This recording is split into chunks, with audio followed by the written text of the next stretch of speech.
Hey Book Dragons, welcome back to my channel. Today we're going to talk about the Rings of Power. Let's go.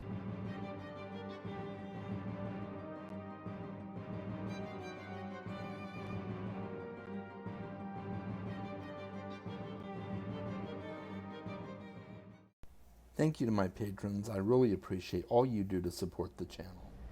So The Lord of the Rings of Power, released the first 2 episodes for our viewing pleasure. And I'm going to tell you my thoughts on it.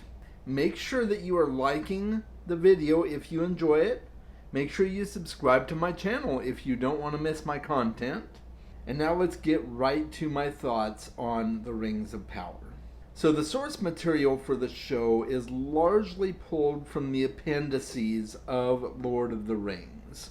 For a while there, it sounded like they were going to be pulling from the Silmarillion, but apparently they don't have the rights to the Silmarillion, and a lot of the stuff in the Silmarillion is in the appendices of Lord of the Rings as well, just in a more condensed and less detailed format. So there's enough in the appendices that they were able to make a show about it.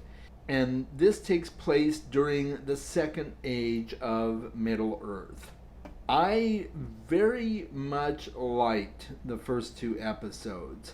I was very cautiously optimistic, only because Amazon has been very hit or miss with their adaptations. Some are really great, like Good Omens. Others are not so great, like Wheel of Time. I wasn't sure what to expect, right? And this has been really hyped very heavily for the last 2 or 3 years, really, ever since it was announced that this was coming. I knew that early on the Tolkien estate had their fingers all up in it. They had to get the rights from the Tolkien estate and things like that. So I knew that all the minutiae was under very strict control by the estate, and they had some really well-known Tolkien scholars, and so there were reasons to be optimistic. But even though there is material in the appendices, there's still not a whole lot to where you could make like a full series of television with, really, without adding in a lot of filler, because it's mostly background information on a lot of the characters and family trees and things like that from the Second Age of Middle-earth. So there's not really a whole lot to go on as far as like action and battle scenes and stuff like that.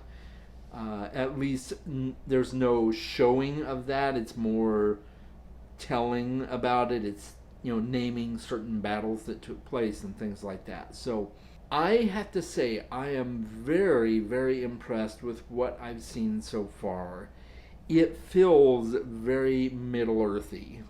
The scenes, the locales, the cinematography and special effects makes it feel very much like Middle-earth to me.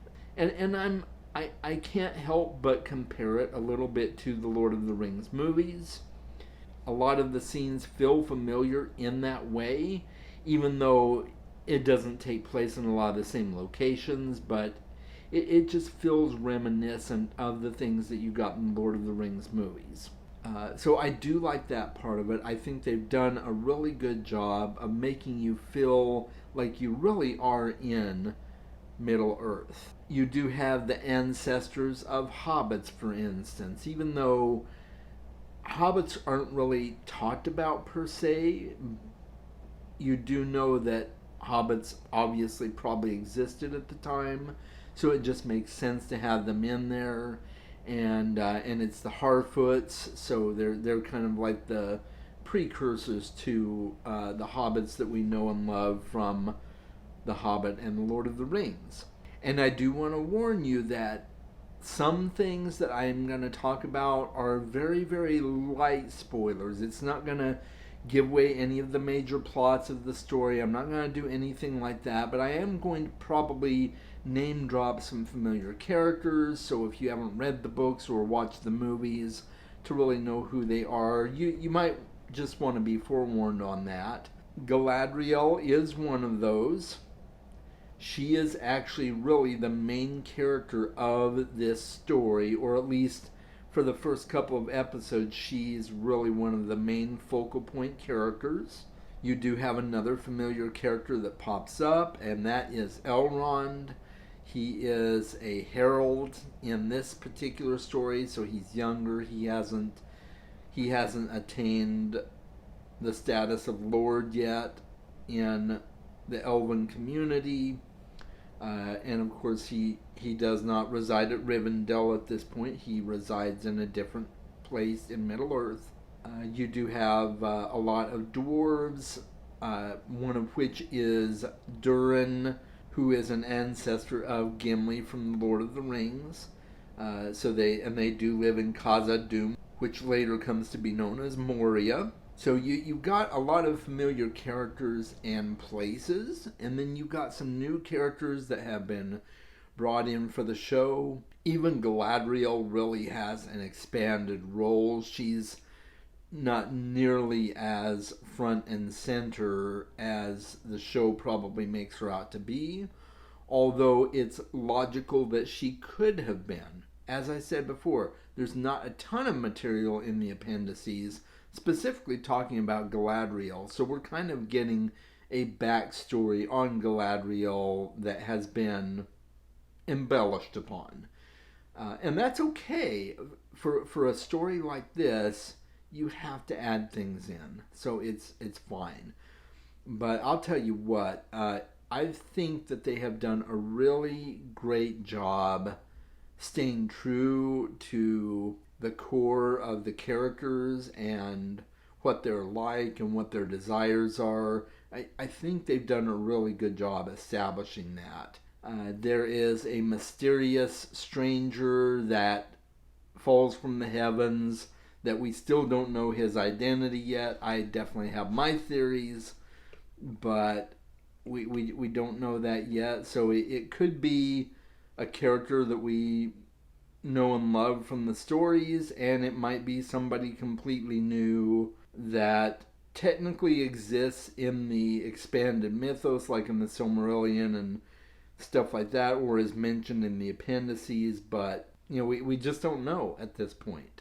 And they're doing a really good job of making you want to find out more and to find out what's going on and who all these characters are and how everything's going to play out. At some point in the series, and this is not a spoiler because it's been in trailers, at some point in the series we know we are going to see Lord Sauron.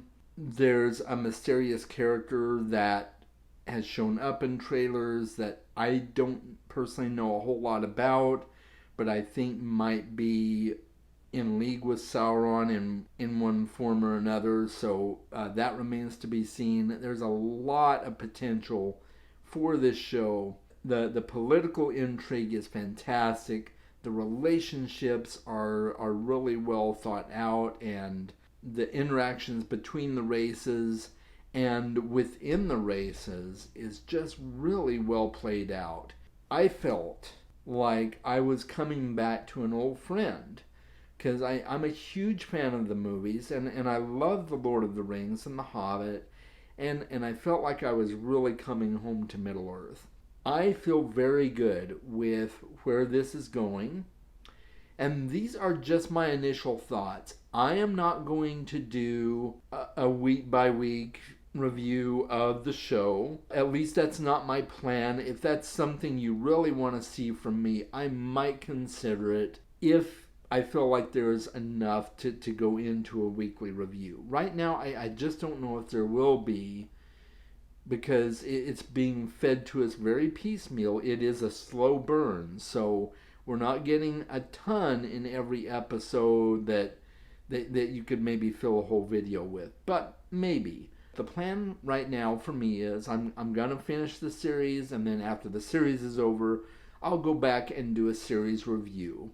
And I hope that's something you would like to see. I will say, though, I can definitely, unequivocally recommend that you watch The Lord of the Rings, The Rings of Power. From what I saw in these 2 episodes, I think Amazon is really doing a fantastic job with what little material they were able to source from.